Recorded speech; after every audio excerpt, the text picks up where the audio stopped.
Close your eyes for a minute, close your eyes for a second. I won't change my mind. Hi Posh Fam, spring has really sprung. I am loving this spring weather. We are going to be talking about the concluding part of the Real Housewives of Atlanta reunion. And again, on the women, as it were, there was just one talking point. And that was the sit down between Ralph and his wife, Drew. We're going to get to that. But first things first, we're going to do a little bit of back and forth between the housewives, because that was exactly what it was. We conclude the conversation between Drew and Courtney on the hot seat, as well as a few, you know, just moments that the women just had to give a few of their shades.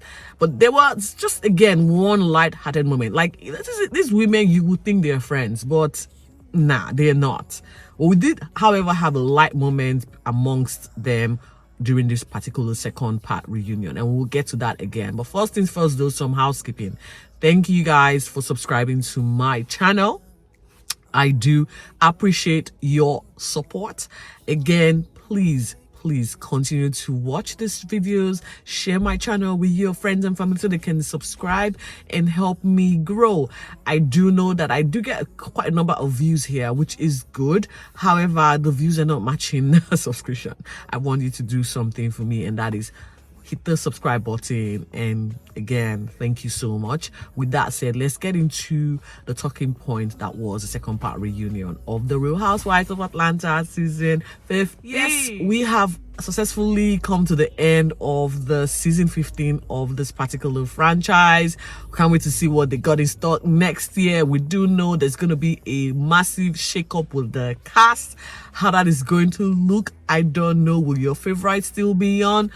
It's just a guessing game now. We really don't know. But I am excited for the Real Housewives of Potomac, as well as Married to Medicine. I cannot wait to unpack a few of this commentary. Hopefully, I can get to watch these shows, because I don't know if I would have subscription for my Foxtel running. I am keeping my fingers crossed, because I do want to watch these particular shows. They're exciting as hell. So it opened with the conversation between Drew and Courtney, and I'm just going to let you watch this particular shenanigans between Drew and her unverifiable cousin. She has got a mesh out for unverifiable, bitch. So guys, go on her Instagram feed and find how you can get on the mesh. She also has a new single, Throw Us Away, which she sang at the conclusion of the reunion tonight. It was good.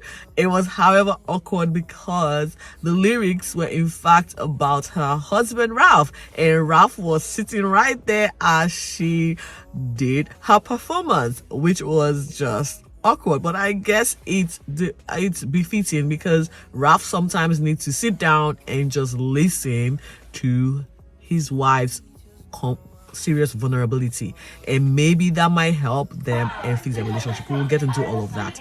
Anyways, like I said, Courtney, the unverifiable cousin, had a lot to say,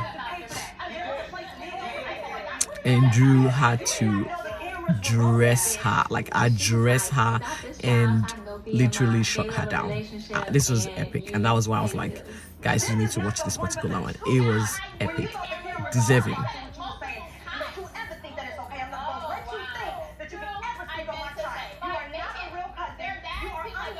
You are unverifiable, bitch.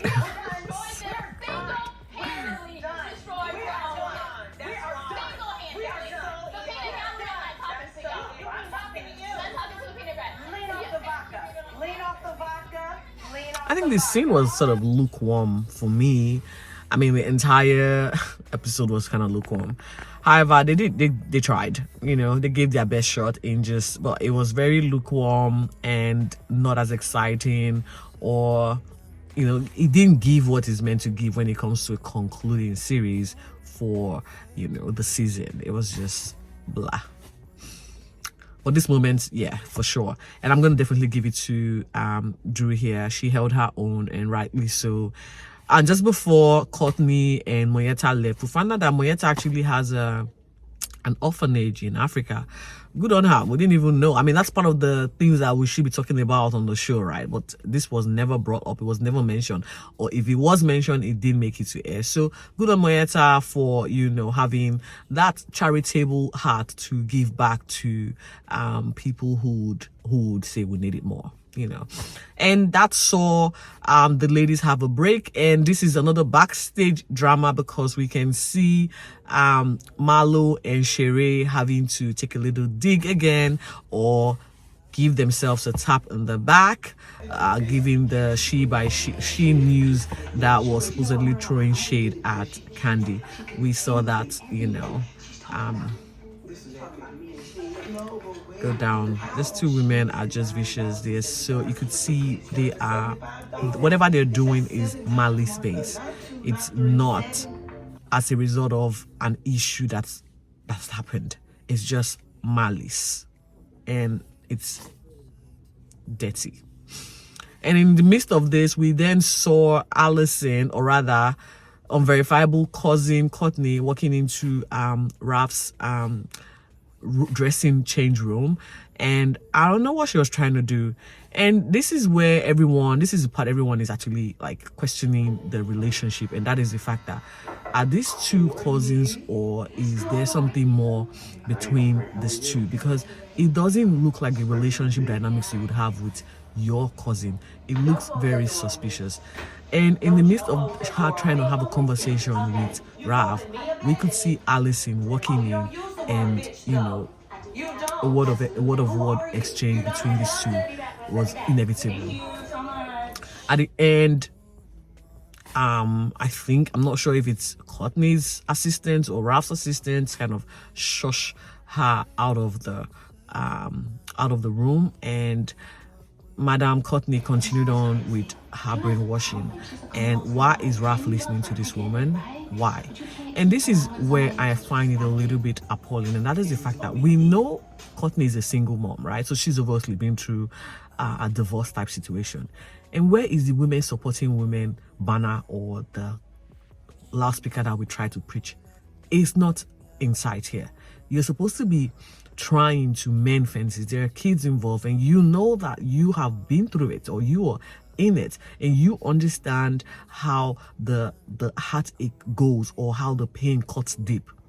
And instead of trying to fix things, you are actually making sure that everything goes disastrous for the two of them. It's not helping.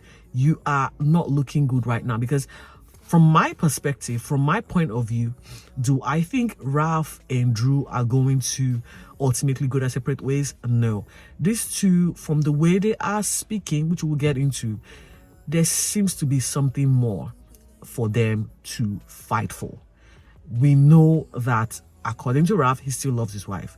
Drew still loves her husband. So there is something to fight on. I feel like they're hot.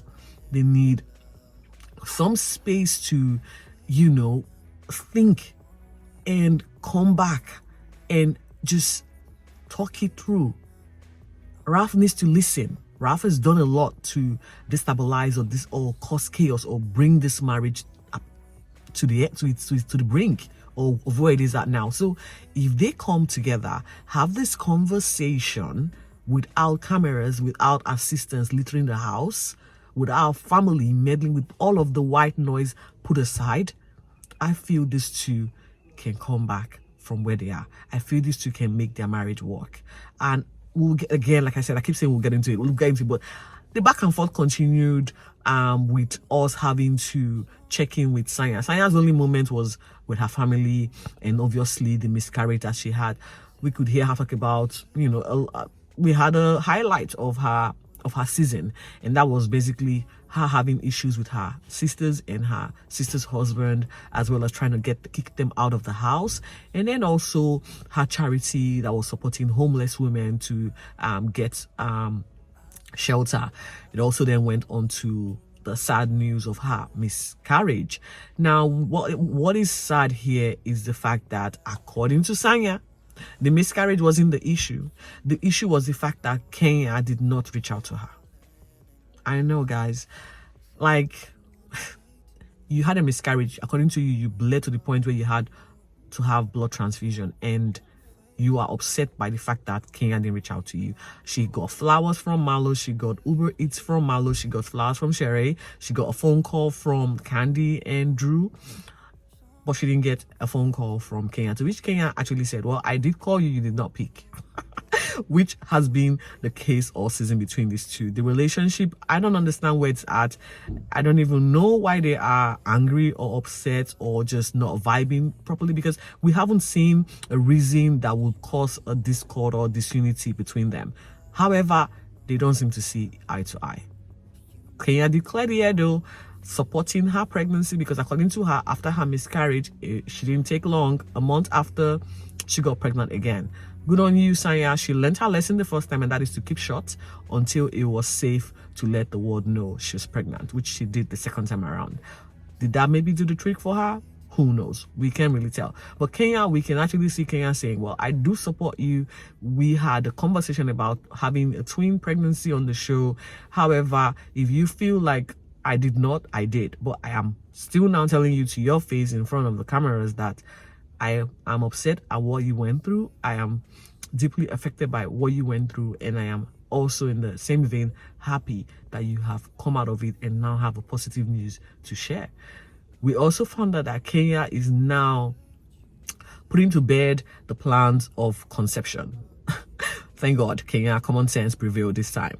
She's, however, thinking about adopting a 3 or 4 year old at some point in her future. Good on you. There are, there's a lot of advantage in adopting kids who obviously will need all the love that they need. I don't know if it's the right, if it would suit Kenya's lifestyle, because Kenya is a public figure.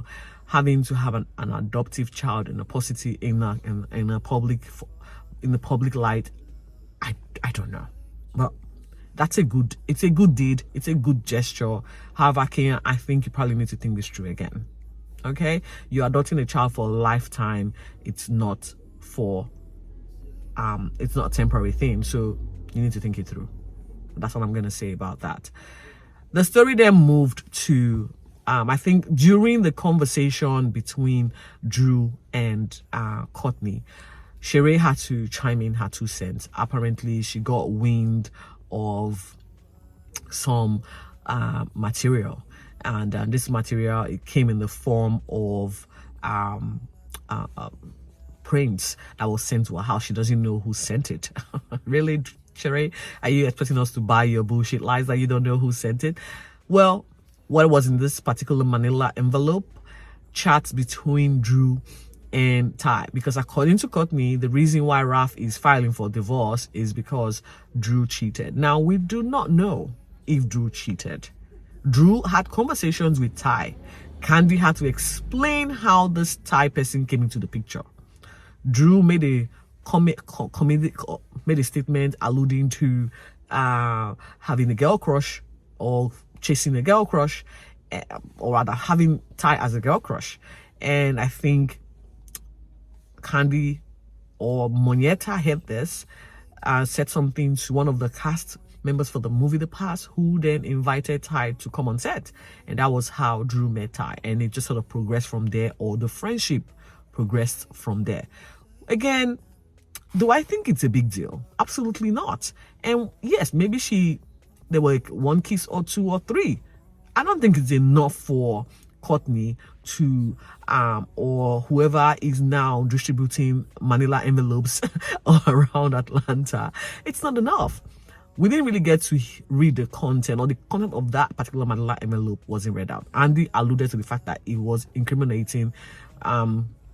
Kenya, on the other hand, said there's nothing incriminating about the text message. It's just a conversation back and forth between 2 people. Now, we will never know. However, I just felt Sheree, as usual, is just being a messy boots. Wasn't called for, wasn't necessary, but she went there with all of this. I don't know. It ended with us not exactly getting a clearer picture of the dynamics between Ty and Drew. But at this point in time, I really don't want to know. Drew likes girls, Drew doesn't like girls. It's her business, okay? Let's not even start dwelling on it. The conversation then moved from Oh, I think this is where we got the lighter part of the conversation, where the Alabama trip that had the issue, that had the conversation about threesomes, and I'm not gonna, I don't know what the word to use, but obviously going down somewhere that it's not exactly ideal or the norm. And Kenya was obviously put on blast because she actually said she'd done it, and the others were like shitting her, oh, ew, ew.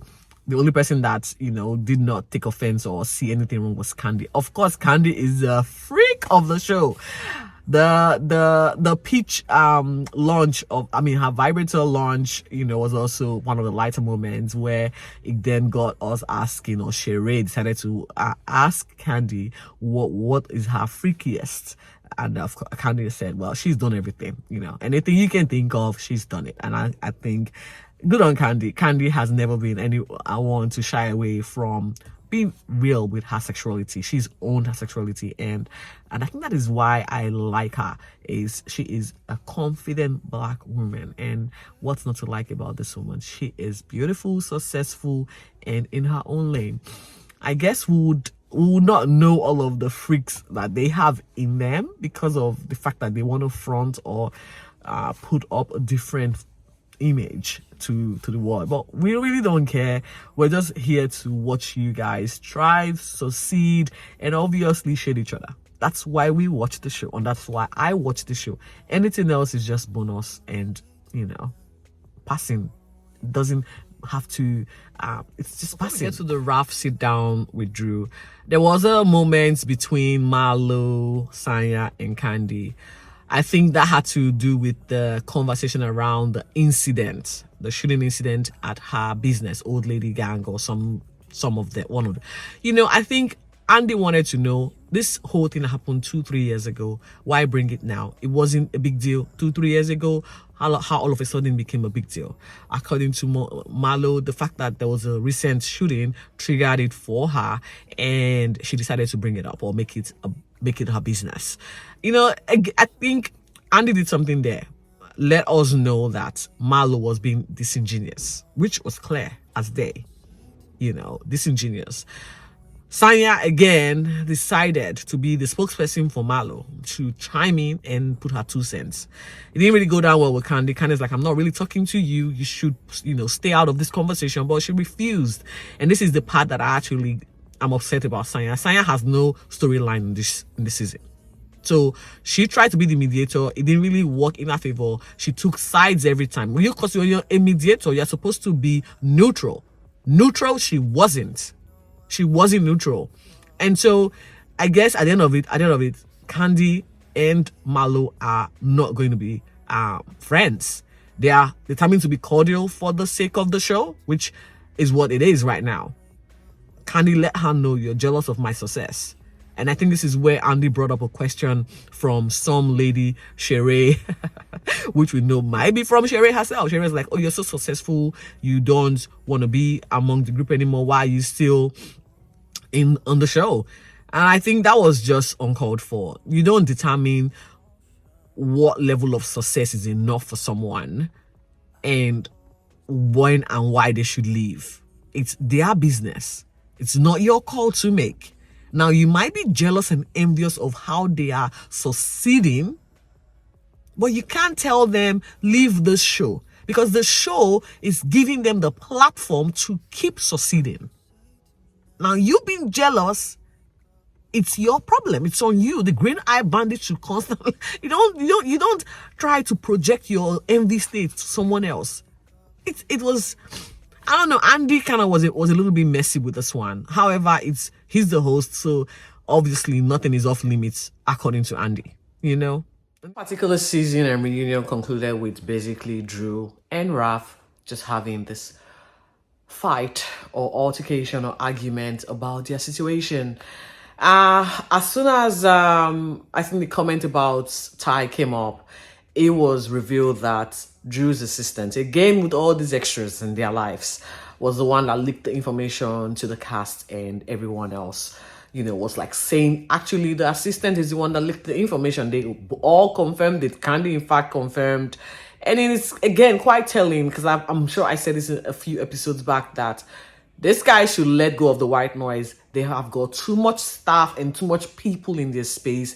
It is actually choking them. People are leaking information left, right, and center. People that don't mean well for them are in their space. When you let these people go, maybe you guys can actually breathe and take off all the negative energy. Sage your house.